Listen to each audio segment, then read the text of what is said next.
વાર્તાનું નામ છે પંચ ત્યાં પરમેશ્વર. પંચ એટલે શું? પાંચ. પાંચ જણનું બનેલું એને પંચ કહેવાય. ઇંગ્લિશમાં પંચ એટલે પંચ ખબર?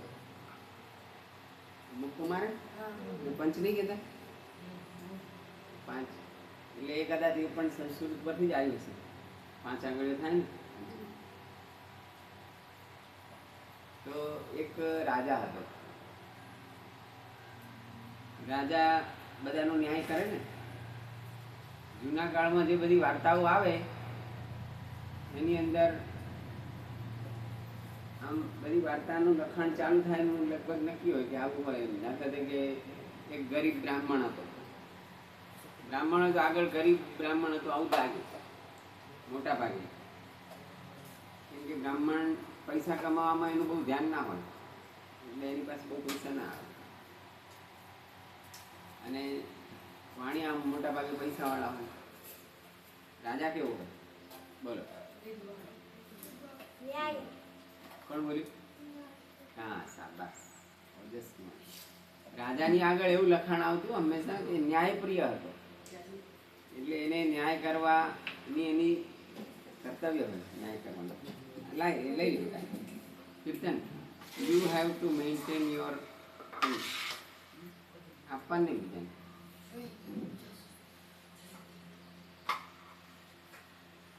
તો રાજા ન્યાય પ્રિય આવું હોય તો રાજાને એવું આમ અભિમાન હું ન્યાય કરું એટલે બરાબર જ કરું. પણ પછી ગામના લોકો એવું કીધું કે ના ના એવું ના હોય. રાજા કરતા પણ પંચનો ન્યાય ચડી જાય. પંચ ત્યાં પરમેશ્વર. પંચ હોય ને ત્યાં ભગવાન હોય. આમ તો રાજા પણ ભગવાનનું રૂપ કહેવાય. એવું કીધું છે આપણા વેદોમાં. ના વિષ્ણુ પૃથ્વીપતિ. જે પૃથ્વીનો રાજા હોય ને એને વિષ્ણુ ભગવાનનું રૂપ છે એવું કીધું છે. ગીતામાં પણ ભગવાને કીધું છે ને નરાણામ નરાધિપતિ. મનુષ્યોમાં રાજા છે એ ભગવાનની વિભૂતિ છે. નરાણામ મનુષ્યની વિભૂતિ પણ નરાધિપ. નરાધિપ એટલે રાજા. એટલે રાજા એ ભગવાનનું રૂપ તો છે જ પણ એનાથી ઉપર પંચ ત્યાં પરમેશ્વર રક્ષિસ. તો ગામના લોકોએ કીધું કે પંચ ત્યાં પરમેશ્વર. નગરના લોકો રાજા કે એવું ના હોય હું જે કરું એ ન્યાય બરાબર છે. પછી તો એની કસોટી શું? તો રાજા કે આપણે એનું કંઈક કસોટી કરીએ. પછી ગામના લોકોએ કીધું ચાલુ કરીએ. પછી રાજાએ એવું જાહેરાત કરી કે આવતીકાલે નગરની બહાર આખો જે કિલ્લો છે એ કિલ્લાની પણ બહાર રાજાની કુળદેવીનું મંદિર હતું દક્ષિણ દિશામાં. એટલે આવતીકાલે સવારે હું કુળદેવીની પૂજા કરવા માટે જઈશ. નગરને 4 દ્વાર હતા. પૂર્વ દિશામાં, પશ્ચિમમાં, ઉત્તર, દક્ષિણ. દરવાજા. દરવાજા શબ્દ દ્વાર પરથી આવ્યો. અમદાવાદમાં છે ને બધા દરવાજા. કયા દરવાજા? બુલંદ. ઓ એ તો ત્યાં છે યુપી. અમદાવાદમાં એક લાલ દરવાજા છે. પછી બીજા દિલ્હી દરવાજા છે. એટલે દિલ્હી બાજુની દિશામાં જે દરવાજો એ દિલ્હી દરવાજો આવું કહેવાય. કપોડંજમાં એક અંતિસર દરવાજો છે. જે રસ્તેથી અંતિસર જવાતું એટલે અંતિસર દરવાજો. તો 4 માંથી કયા દરવાજેથી હું બહાર નીકળીને કુલદેવીની પૂજા કરવા જઈશ? તમે પંચવાળા ભેગા થઈને નક્કી કરીને કહો. પંચ ત્યાં પરમેશ્વર એવું તમે કહો છો ને. ચાલો 5 જણા ભેગા થઈને કહો. તો પંચવાળા બી ગુચાય આમ તો. ચાલો પછી સાંજે પંચ બેઠું ભગવાનનું આહવાન કરીને કોઈ પણ કામ કરો ને તો ભગવાનનું આહવાન કરીને કરવાનું. ભગવાન આવે તો શ્લોક બોલીને. એટલે આપણે કંઈ પણ ચાલુ કરીએ તો વસુદેવ સતમ આમ બોલીએ છીએ. ભગવાનને પૂજા કરીને નમન કરીને ચાલુ કરવાનું કામ. તો આપણો આત્મવિશ્વાસ પણ વધી જાય. ભગવાન આપણી જોડે છે. તો પંચ ત્યાં પરમેશ્વર. પંચ બેઠું અને એક રાજા એના મહેલમાં બેઠો નક્કી કરવા માટે કે કયા દરવાજેથી બહાર નીકળીને હું પૂજા કરું. તો રાજા બધું વિચાર કરવા લાગ્યો નક્કી એવું કર્યું કે ચિઠ્ઠીમાં લખીને ચિઠ્ઠી બંધ કરી એના ઉપર સીલ મારવાનું. શેનું સીલ મારતા હતા પહેલાં ખબર છે? બંધ કરે પોસ્ટ ઓફિસ વાળાને ખબર હશે શેનું સીલ મારે? નહીં ખબર? હા એ લાલ મારે. શું હોય લાલ હોય? લાખ કહેવાય. જંગલની અંદર અમુક ઝાડ ઉપર અમુક જાતના એવા જીવડા થાય. એ જીવડા જે રસ બહાર પાડે એને લાખ કહેવાય. એ લાખને ગરમ કરો એટલે ઓગળી જાય અને પાછી ઠંડી થઈ જાય એટલે એકદમ કડક થઈ જાય. એના ઉપર તમે જે સિક્કો મારો ને એ સિક્કો જાય નહીં પછી એવો ને એવો જ. બંગડી બનાવતે. હા લાખની બંગડી બની. યસ. અને શું કરે છે કે એ ચમચીથી રેડે ને ચમચી એકદમ ગરમ ગરમ હોય કે આગળ પર રેડે ને તરત જ સિક્કો મારી દે. મારે ને સિક્કો. હા પોસ્ટ ઓફિસ વાળા જે એનું બંડલ બનાવે ને પોસ્ટનું પછી એના ઉપર આવું સીલ મારે નહીં ને. પછી કોઈ જગ્યાએ સરકારી લોકો આવીને કોઈ જગ્યાએ લોક કરી દે, કોઈ તાળું મારે. તાળું મારીને એના ઉપર આવું બાંધી અને એના ઉપર પાછું સિક્કો વ્હાઈટ કપડું મારે. એ લાખ કહેવાય. એટલે લાખનું સીલ મારે. એટલે આ જે રાજાએ જે લખે ચિઠ્ઠી એને બંધ કરી કાગળ પર અને ઉપર લાખનો સીલ મારી દેવાનો. એટલે એ ખોલે તો સમજો તૂટ્યા. એ સીલ તૂટે તો જ ખુલે, એટલે ખુલે નહીં. તો રાજાએ નક્કી કર્યું સાંજે બેઠો નક્કી કરવા તો કયા દરવાજેથી નીકળું. કુળદેવીનું મંદિર કઈ દિશામાં હતું? દક્ષિણ. તો નજીક કયો દરવાજો પડે? એટલે પેલો એને વિચાર કર્યો ત્યાંથી જવાય. પછી એને મનમાં વિચાર આવ્યો કે પંચવાળા લખશે તો એ પણ દક્ષિણ લખશે ને. કેમ? કેમ કે નજીક છે એટલે દક્ષિણ લખે. તો એક કામ કરું, હું દક્ષિણના બદલે ઉત્તરમાંથી જોઉં. પંચવાળા તો દક્ષિણ લખે તો હું ઉત્તર લખું. પણ પછી એને વિચાર આવ્યો કે કદાચ 4 દિશા હોય બરાબર, એ પણ ઉત્તર જ વિચારે. હું જેવું વિચારું છું કે આમ નજીક પડે એટલે હું ઉત્તરમાં જ. પંચવાળા એવું વિચારે કે રાજા આવું વિચારશે એ ઉત્તરમાંથી જવાનું. એને ઉત્તર લખી નાખે તો પંચ સાચું પડી જાય ને. એટલે કે ઉત્તર નથી લખ્યું. પછી વિચાર્યું કે પૂર્વ લખવું.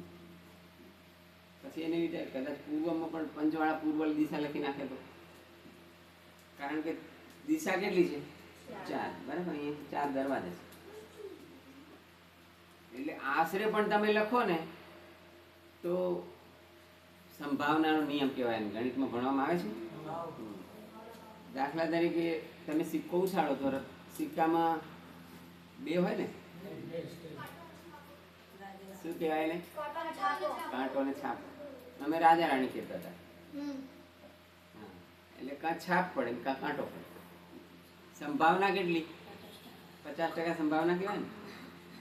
તમે 4 વખત ઉછાળો તો મોટા ભાગે 2 વખત રાજા પડે ને 2 વખત રાણી પડે. આવું થાય કે નહીં? એટલે અડધું તો સાચું પડે કે નહીં? તમને આશરે લખી નાખો પડે ને. દાખલા તરીકે તમે 4 વખત રાજા રાણી ઉછાળો, તમે 4 વખત રાજા પડશે એવું લખો તો 4માંથી 2 વાર તો રાજા પડે કે નહીં? 50% એમને સાચું થઈ ગયું તમારે. ઘણી વાર બધા લોકો જાય ને કોઈ ભૂવા પાસે ને પછી ગણન મટી જાય, ગણન નાય મટે. આવું બને કે નહીં? એટલે આમ તો 2 શક્યતા હોય ને, કાં તો મટી જાય ને કાં તો ના મટે. 2 જ શક્યતા હોય ને. તો કશું ના કરો તો 50% તો મટવાની શક્યતા ખરી કે નહીં? અડધાને તો મટે ને અડધાને ના મટે.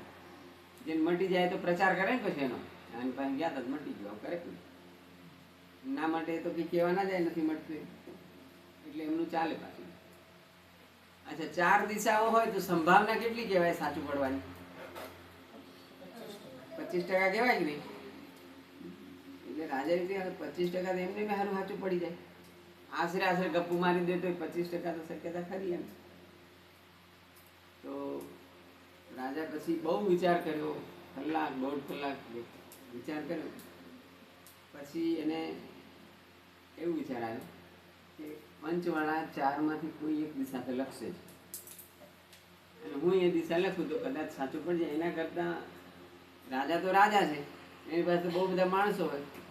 એણે વિચાર કર્યો હું આખો નવો દરવાજો બનાવું કિલ્લામાં, બાકોરું પાડું રાજા હાથી સાથે નીકળી જાય એટલે મોટું બાપોરું પાડી નવો દરવાજો બનાવીને એમાંથી જ નીકળી જાય. તો એ ચારમાંથી ગમે તે દિશા લખે સાચું પડે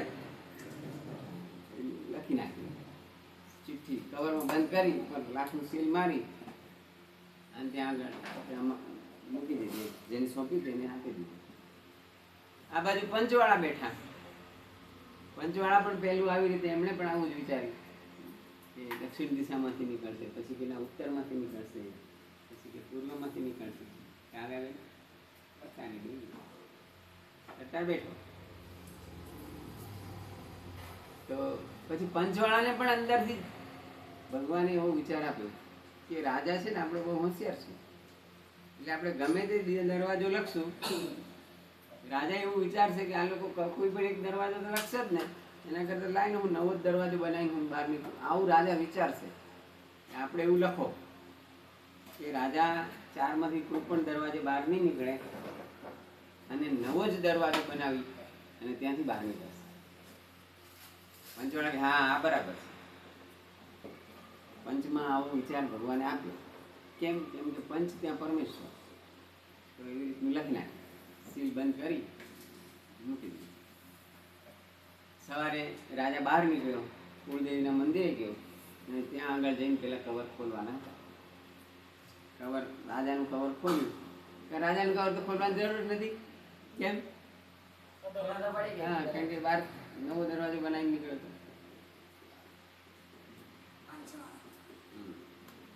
પંચવાળાનું કવર ખોલ્યું. શું લખેલું હતું? રાજા આમ વાંચ્યું. રાજા ખરેખર છક થઈ ગયો. વાત સાચી. પંચ ત્યાં પરમેશ્વર. પંચનો ન્યાય સાચો જ હોય. આપણા રામકાળની અંદર પણ આવી રીતની જ વ્યવસ્થા હતી ન્યાયની. રાજાની ઉપર પણ પાછું બીજો એક ન્યાય કરવા વાળું એક સત્તા હતી. કોણ હતું ખબર છે? એમાં એ વખતે અષ્ટ ઋષિ મંડળ, એ 8 ઋષિઓનું મંડળ બનાવતા. એને કહેવાય અષ્ટ ઋષિ મંડળ. એવું રામાયણમાં લખેલું છે. સભા હોય, રાજાની સભામાં 54 સભ્યો રહેતા. એમાં અમુક બ્રાહ્મણ, અમુક ક્ષત્રિય, અમુક વૈશ્ય, અમુક શૂદ્ર. એ સભા હોય એની પર રાજા હોય, રાજાની ઉપર અષ્ટ ઋષિ મંડળ હોય. બાકી સમાજના પંચ હોય તો અલગ. દરેક સમાજના પંચ હોય છે. તમારા સમાજમાં છે? તમારા સમાજમાં છે? નહીં ખબર છે? હોય જ ને. કંઈ પણ વિવાદ થાય ને સમાજમાં તો પેલું સમાજના પંચવાળા કોઈ કોર્ટમાં જાય નહીં મોટા ભાગે. સમાજનું પંચ હોય ને બેસી અને એનો નિકાલ કરી દે. કોના કોના સમાજમાં પંચ છે? હાથ કરો દો છે પણ તમને ખબર નથી. તમારા સમાજમાં છે? બધાને જ હોય. બધાના સમાજમાં હોય જ પંચ. હીરક ક્યાં ગયો? પંચ છે? ભરવાડ સમાજનું પંચ તો પાછું આમ ભેગું થાય ને તો કોઈ ઝાડ નીચે ભેગું થાય. બધા જ પાછા એક ભેગા બોલે. કોણ શું બોલે છે કશું ખબર ના પડે, પણ તોય પાછું ઊભું થાય ને ત્યારે ન્યાય કરીને ઊભું થાય. પાછું એક ભેગા બધા બોલે. બોલો ઝઘડો થયો ને એ લોકો જ ઉજવી ના. પોલીસ પાસે જાય નહીં કોઈ. અમારું ગામ છે કચ્છની અંદર. ગયા હતા ને આપણે ગયા વર્ષે? હા. કોટડા જ્યારે વસાવ્યું ત્યારે રાજા પાસેથી એ જમીન લીધી, પછી આખું ગામ બનાવ્યું અને રાજા પાસે લખાણ લીધું ગામના લોકોએ કે અમારા ગામની અંદર અંદરો અંદર કશું ઝઘડો થાય તો રાજાની પોલીસે અમારા ગામમાં આવવાનું નહીં. અમે અમારો ઝઘડો અમારા પંચથી ઉકેલ છે. કોઈ તમારા રાજાની પોલીસ પાસે કોઈ પણ આવે તો પણ પોલીસે અહીંયા નહીં આવવાનું. એણે કહી દેવાનું તમારા પંચથી ઉકેલો. કારણ કે રાજાની પોલીસ આવે એટલે બીજા કેટલાય લફડા થાય પાછા. એટલે એ જે અમારું ગામ વસાવ્યું ને વડીલો એટલા એ વખતે પણ બુદ્ધિશાળી હતા કે ભાઈ એને લફડામાં પડવાનું નહીં, આપણે જાતે જ આપણો પ્રશ્ન ઉકેલી લેવાનો. એટલે આપણે એવી સિસ્ટમ બનાવી છે ને આપણે અહીંયા પણ. હા, કંઈ પણ થાય એટલે જ્યુરી બેસાડવાની. બેસે છે ને ધૈર્ય? તારે આ નંબર કોઈ જ્યુરી હા તો અમેરિકામાં અત્યારે પણ જ્યુરી સિસ્ટમ ચાલે છે. કહ્યું હતું ને મેં? ન્યુઝીલેન્ડમાં એટલે એક ગયા હતા નીકળી. આ હવે ના 10 ની એક નતા ગયા. એવું? નતા ગયા. આ ત્યાં પણ ચાલતી છે, અમેરિકામાં પણ ચાલે છે. જ્યુરી સિસ્ટમ હોય તો જલ્દી ન્યાય થઈ જાય. એક પિક્ચર છે, કહ્યું હતું મેં, આપણા દેશની અંદર પણ 1956 કે 57 સુધી જ્યુરી સિસ્ટમ ચાલતી હતી. પછી એક નાણાવટી કેસ થયો, ત્યારથી આ જ્યુરી સિસ્ટમ બંધ કરી નાખી. મુંબઈની અંદર એક જે નૌકા સૈન્ય કહેવાય ને, એનો એક અધિકારી હતો, મિસ્ટર નાણાવટી. એણે કોઈ મર્ડર કરી નાખ્યું રિવોલ્વરથી. પછી એમાં જ્યુરીએ એને નિર્દોષ છોડી મૂક્યો કે ના ભાઈ ચલો, એને ખૂન કરી નાખ્યું બરાબર છે, એ જરૂરી હતું એને ખૂન કરવું. આવું કરીને જ્યુરીએ નિર્દોષ છોડી મૂક્યો. તો એ વખતથી સરકારે કાયદો બદલી કાઢ્યો કે જ્યુરી નહીં ચાલે. ખૂન કર્યું સાબિત થયા પછી કેમ નિર્દોષ છોડે? પણ જ્યુરીને એવું લાગ્યું કે એને ખૂન કરવું જરૂરી હતું, એવું લાગ્યું એટલે છોડી મૂક્યો. કોઈ કારણસર બની પણ શકે એવી રીતનું. તો એ વખતથી આપણે અહીંયા જ્યુરી સિસ્ટમ બંધ થઈ ગઈ. પણ જ્યુરી સિસ્ટમથી બહુ જલ્દી ન્યાય થઈ જાય. એક પિક્ચર છે, એ પિક્ચરનું નામ છે એક રૂકા હુઆ ફૈસલા.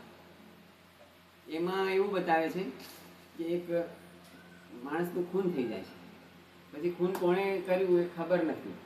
પછી એ લોકો શોધે છે, જ્યુરીને સોંપવામાં આવે છે કેસ. એટલે જે 12-15 જણા હોય ને, જ્યુરીમાં કેવું 12-15 જણા હોય ને, એને એક રૂમની અંદર બધાને બેસાડી દે અને કહી દે કે હવે તમારે આનો ફેસલો લઈ આવીને પછી જ બહાર નીકળવાનું, ત્યાં સુધી બહાર જ નહીં નીકળવાનું. આખું પિક્ચર એ 2-3 કલાકનું પિક્ચર છે ને, આખું એક જ રૂમની અંદર ચાલે છે આખું પિક્ચર. એમાં બધા લોકો દલીલ કરે છે કે આણે કર્યું. પછી એમ કરતાં કરતાં આખો ન્યાય થાય છે. એટલે જ્યુરી સિસ્ટમ, પંચ, આ બહુ જરૂરી છે. અને એનું આપણે અહીંયા આગળ ડેમોન્સ્ટ્રેશન કરીએ છીએ. એટલે એનાથી શું થાય કે એક તો સાચો ન્યાય મળે અને ઝડપી ન્યાય મળે. બધું જલ્દી ફાસ પતી જાય ફટાફટ. બાકી કોર્ટની અંદર જે ન્યાય ચાલે છે એ તમને અનુભવ નથી કોઈને. કોર્ટની અંદર કેટલા કેસ પેન્ડિંગ છે ભારતની કોર્ટમાં?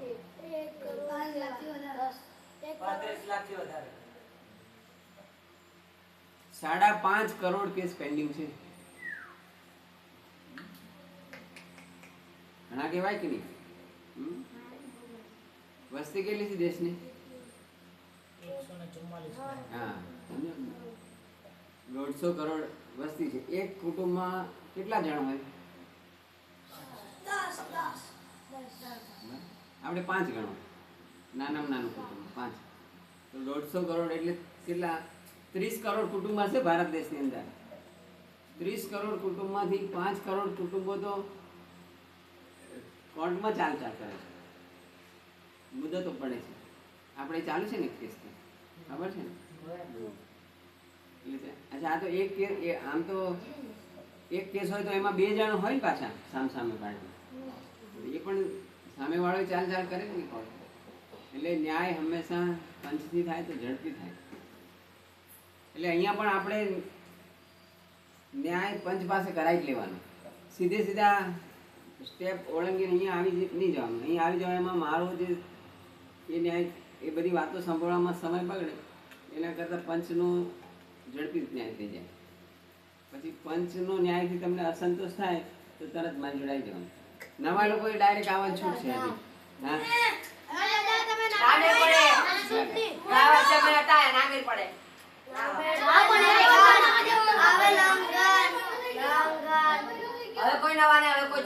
ધૈર્ય છે નવો.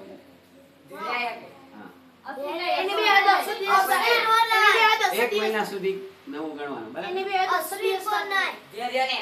એ તો જૂનો થઈ ગયો છે. અને જે નવો જૂનો ડાયરેક્ટ આવશે તો એની ફરિયાદ સાંભળશે નહીં. ડાયરેક્ટ શા માટે? સીધું છે ને આપણે બોલ બેટા.